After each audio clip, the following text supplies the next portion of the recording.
Today I'm bringing you some more wild stories that you will not be seeing on any legacy media platform. For instance, did you know the American Doomsday plane made an unexpected flight to DC just yesterday? Now, for those of you who don't know, this Doomsday plane, which is officially known as E-4B Night Watch, is made to keep the president and his cabinet safe in case of a nuclear attack. This plane provides all kinds of protection and acts as a command center in case of an emergency. Now, there are 4 such aircraft, and they do fly around on missions, but they also have a strange history. For instance, when that... Alright, Shalom.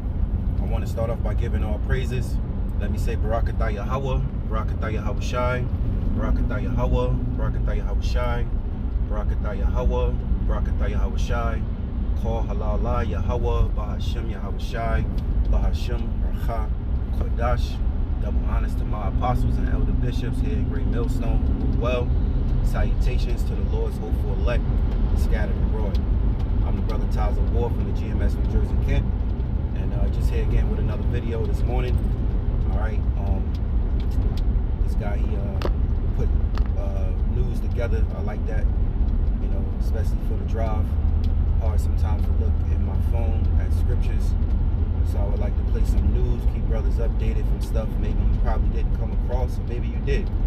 All right, you know, staying in tune is a must, because at any given day, any moment, you know, shit can hit the fan, and they could be telling us we can't go back to work.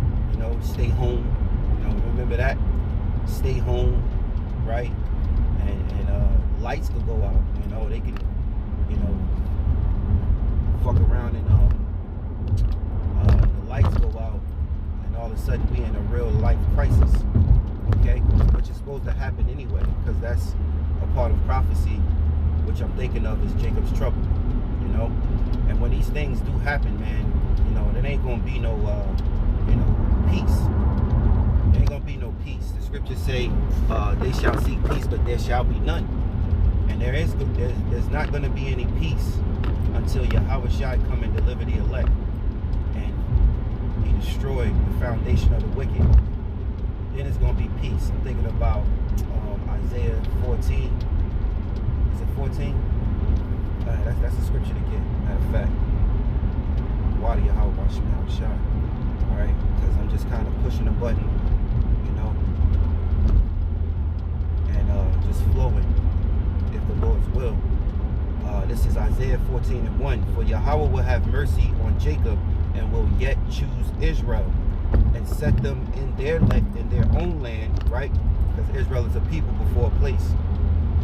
And the strangers shall be joint with them, and they shall cleave to the house of Jacob, right? And those strangers are Israelite foreigners.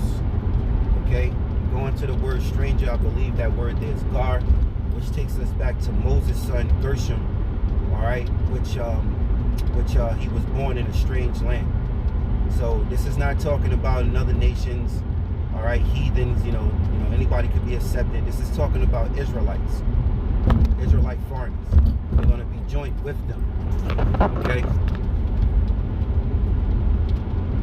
So it says, verse 2, and the people shall take them and bring them to their place, and the house of Israel shall possess them, and the land of Yahweh for servants and handmaids, right?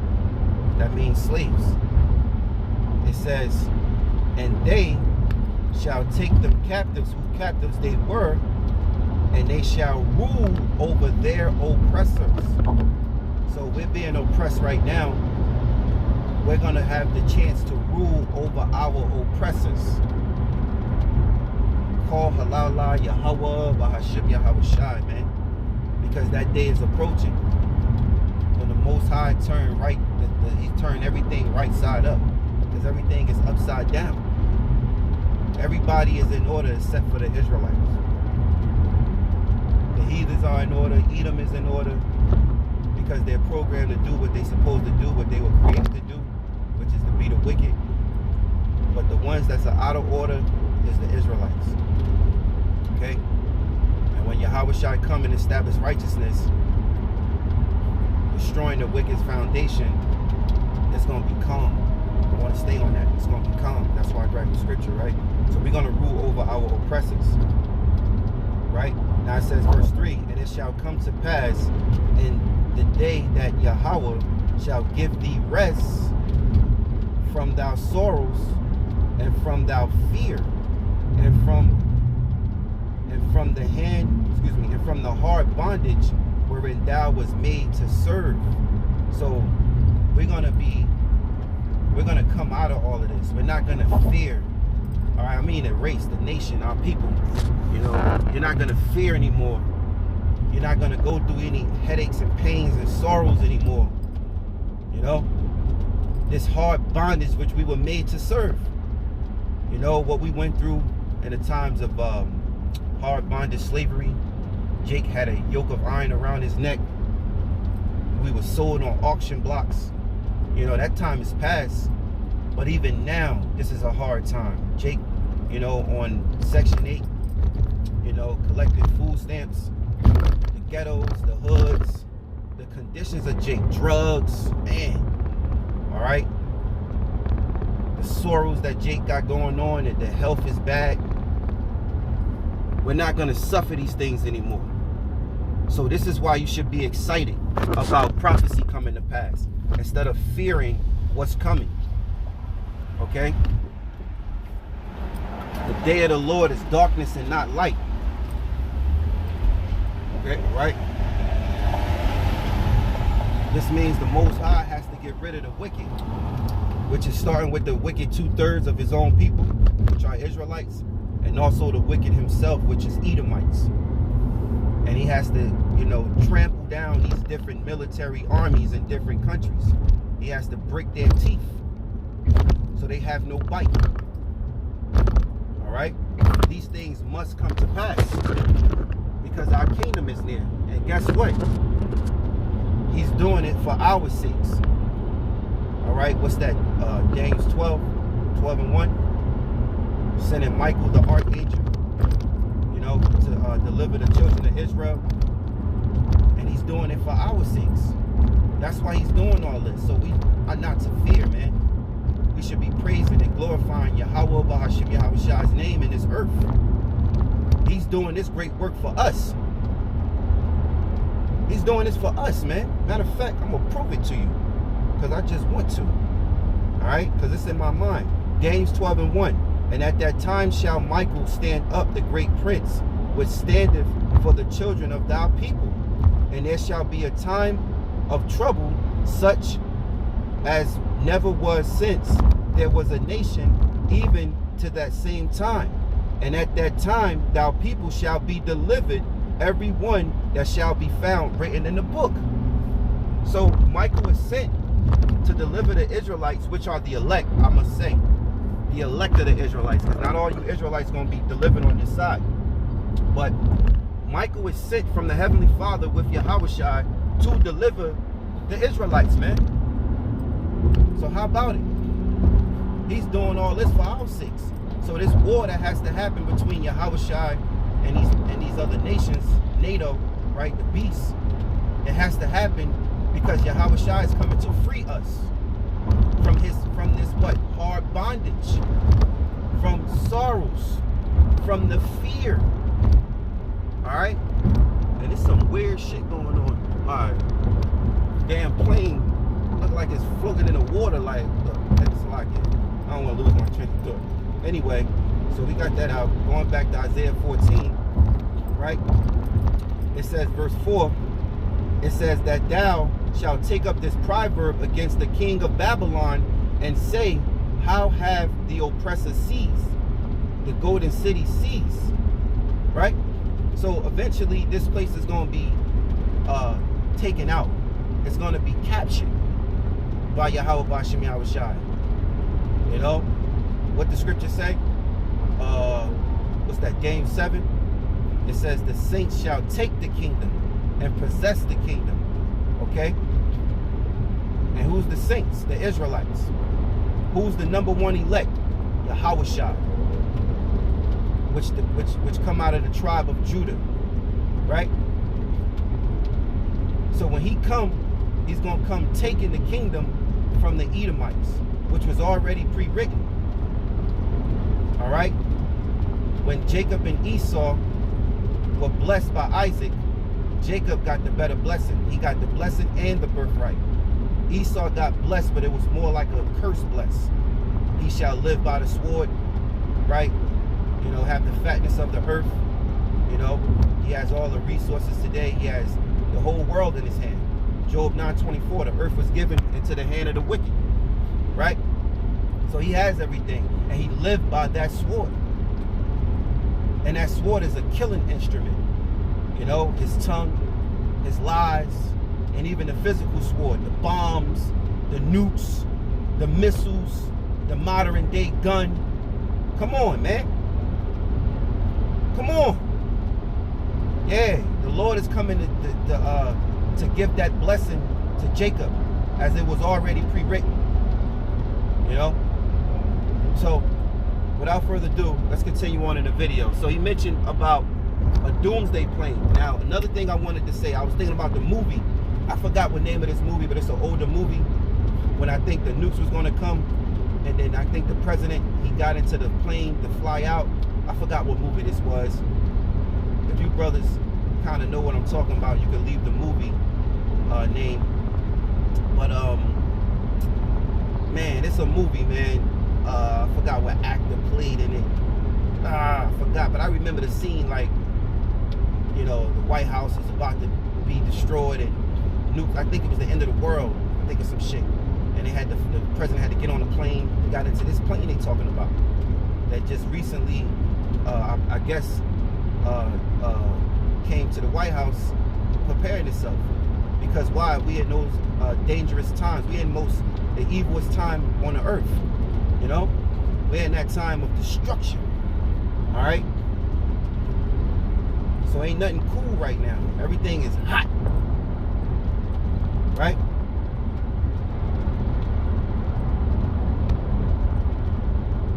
So let's continue. Black Hawk crashed into the American Airlines jet in D.C. The Doomsday plane was in the air and flying in a strange pattern. Okay, this is very strange. It is now being reported by an account into thin air that a Doomsday plane, that refers to a specially modified Boeing 747 that serves the United States government in case of national emergencies, is circling the crash site of where that Black Hawk military helicopter crashed with that American Airlines commercial jet. This plane is most notably used in nuclear situations because of its survivability, EMP, that's enhanced electromagnetic pulse protection, as well as other functionality. It can also accommodate the President, Secretary of Defense, Joint Chief of Staff. And it is interesting because there are so many ambulance and rescue boats on the scene. We're talking about hundreds. So this latest flight already doesn't inspire confidence in many people. And things get even more suspicious when you find out that the plane used a never-before-seen call sign of Order 01 instead of the usual call sign Order 6. So the question is, why exactly was this plane circling D.C. and why is this happening only a couple of days after the Air Force released that strange Doomsday transmission? Hey, my assessment and what I humbly believe, in my opinion, I speak as a man, is that shit is happening, but these devils so prideful to admit it. You know, I think, you know, maybe there's certain things that are happening, but they don't want to, you know, say anything about it. You know, and maybe, you know, they will when they're able to use the narrative to when they want to, you know, control the narrative. You know, they use the narrative to control the narrative, to swing it and wing it their way. You know, because that thing shit is happening, man. You know. So let me continue, Salaki. Now, since I just mentioned a tragic plane crash, I want to bring your attention to the latest report, which pretty much confirms that this is the deadliest year in aviation history. According to this report, this year aviation incidents have already resulted in 460 deaths globally, and we're only halfway into 2025. This number is way above the 284 average annual deaths recorded in the past decade. And to be honest, we all knew this year was especially deadly for air travel because we've seen so many horrifying incidents.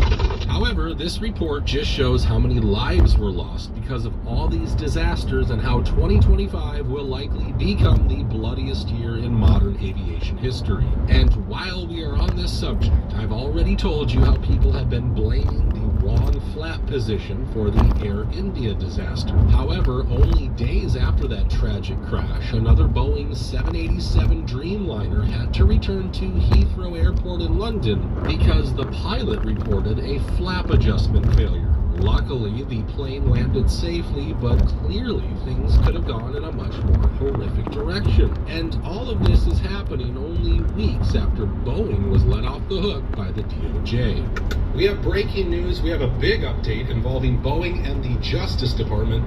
The DOJ has just reached a non-prosecution agreement with Boeing in connection to 2 fatal 737 MAX crashes that killed over 340 people. Under this deal, Boeing will not face criminal prosecution and the company will not be labeled a felon. They'll also avoid going to trial, which had been scheduled for next month. As part of the agreement, Boeing is required to pay or invest over $1.1 billion. That includes a $487 million criminal fine, a new $444 million fund for those affected by the crashes, and compliance investments totaling $445 million. Families of the victims have voiced frustration, saying the deal falls short of full accountability. Many were hoping for prosecution or for stronger penalties. Now, moving on, the next story I want to talk about involves millions of iPhone users. The FBI just issued a nationwide warning to over 150 million iPhone users. If you get this text, delete it immediately. It looks harmless. A toll payment alert. Something like you missed a toll, click here to pay. But it's not real. It's part of a massive scam spreading fast, and it's called smishing. Smishing is like phishing, but through text messages. Hackers send texts that look official from your DMV, your bank, your toll authority. And once you click the link, it can install malware, steal your personal data, even track your location without you knowing. Forbes just issued a 700% surge in SMS-based attacks this year alone. And IBM confirms smishing is now one of the... Yeah, that's a lot of that going on as well. You know, fucking calling your phone and shit, trying to get you to buy something, or talking about health insurance and all this crap.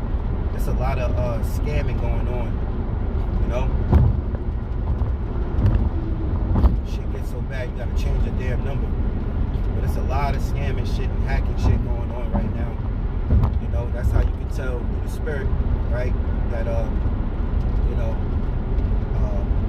more cyber, or what you call hackers, for the cyber world to actually happen. You know, it's going to be a matter of time, man, when the Lord cut these lights out here. You know, it's going to probably more likely be some major cyber, you know, attack, hacker attack, you know. So let's continue. Top ways cyber criminals are breaching smartphones. This toll scam is one of the most advanced and dangerous because it's not random. These messages are customized to look like they're from your state using real DMV names and logos. Tennessee, New York, Florida already hit. And the FBI's Internet Crime Center logged over 2,000 reports in April alone. Here's what that tells us. These aren't just scammers playing around. They're using real travel data, location profiling, even psychological engineering to get you to click. This is organized. This is strategic, and it's growing. So, and they actually listening to you somehow, some way, psychologically. You know, you might just go through a toll, and all of a sudden you get a message saying, like you said, you didn't pay the toll, or you know, it was some weird shit that happened to me that it had me pondering, like, what the fuck is this? You know. But I didn't buy into it. The water Yahweh Bashim Yahweh Shai. But it was some fucking scam and shit, man. A lot of times you can't even call back those numbers. Sometimes you get missed calls. You call it back to see who called you. Think it's some type of business, some type of something important, and then they fucking picking up the phone, dumbass East Indians and shit. You know, Elon. You know, one time I told the dude I ain't buying. He said, buy. I said, you're not taking my money. He said, yeah, I'm gonna get your money. You know, and then hung up on me and shit. Like, it's so much scamming going on. This is ridiculous, man. You know?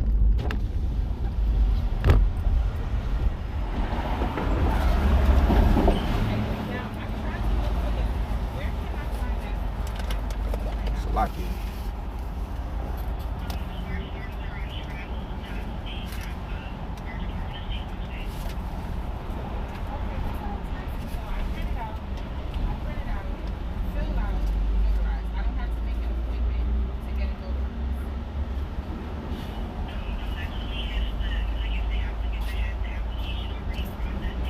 Thank you.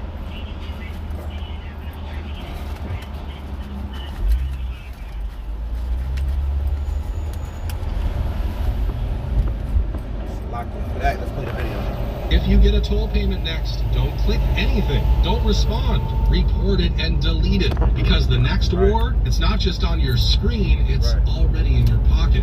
It's good that they're warning people. I just wish they were using their enormous budget to catch these scammers, because quite often our elders are the ones who become the victims of these criminals. Now, speaking of victims, some of you have been asking about the updates on the Lahaina disaster. Once again, I would ask you to watch this video to get a real idea of how exactly people were robbed of their land. However, I do have some new updates that might make your blood boil. It's been a year and a half since the devastating fires wiped out over 2,000 homes in Lahaina, Maui. And as of June 2025, only 6 have been rebuilt. Let that sink in. 6 homes. After the deadliest fires in modern Hawaiian history. You'd think the response would be urgent, aggressive, unstoppable, but it's been the exact opposite. The official excuse? Permitting delays, legal hurdles, complex zoning rules. The Hawaiian Supreme Court even ruled in February 2025 to delay the release of key settlement funds. Translation?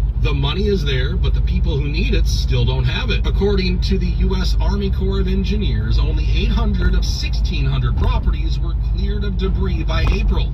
Half in over a year. Meanwhile, families are still displaced. Businesses are gone. The land sitting empty. And here's what they won't say out loud. This isn't about lack of resources. It's about bureaucracy, inefficiency, and intentional gridlock. The National Institute of Standards and Technology confirms that in places like Hawaii, restrictive zoning and outdated permitting laws can delay rebuilding by 50 to 70%. So while the media says Maui strong, the reality is Maui stalled. This isn't what disaster recovery looks like. This is what system failure looks like. Compare that to Florida after Hurricane Ian. Over 1,000 homes rebuilt in less time. Why is paradise being left to rot? Is it mismanagement or something worse? Now, we already have a really bad track record of providing aid to our own people, but what's happening in Maui is just shameful. Even after getting the $4 billion settlement, most victims haven't seen that money yet. The ones who can build are not allowed to, and on top of all this, the county already has a housing crisis. And because of this crisis, FEMA is now asking victims to pay market rents, or they're being asked to move. Folks, you gotta understand that many of these people cannot even afford to pay such high rent, and FEMA is telling them to pack up their stuff and leave within 14 days because they're being placed into short-term rentals. So my question is, how in the world can these people get their lives back on track if they don't even know where they'll be staying next week? And before anyone calls these victims lazy, don't forget that many of them have good, stable jobs. However, the rents have gone up so much that they just can't afford to pay them. West Maui residents tell me ever since the fires back in August, rentals have been getting out of hand, and it's no secret. Search the internet for places to rent out in West Maui. You can find a studio on Laura Honopi'ilani Road for up to more than $3,000 a month. So I just hope someone in the federal government will realize that these are our own people, and getting getting them back on their feet has to be our priority. Now, next up, I want to talk about another UFO video released by George Knapp.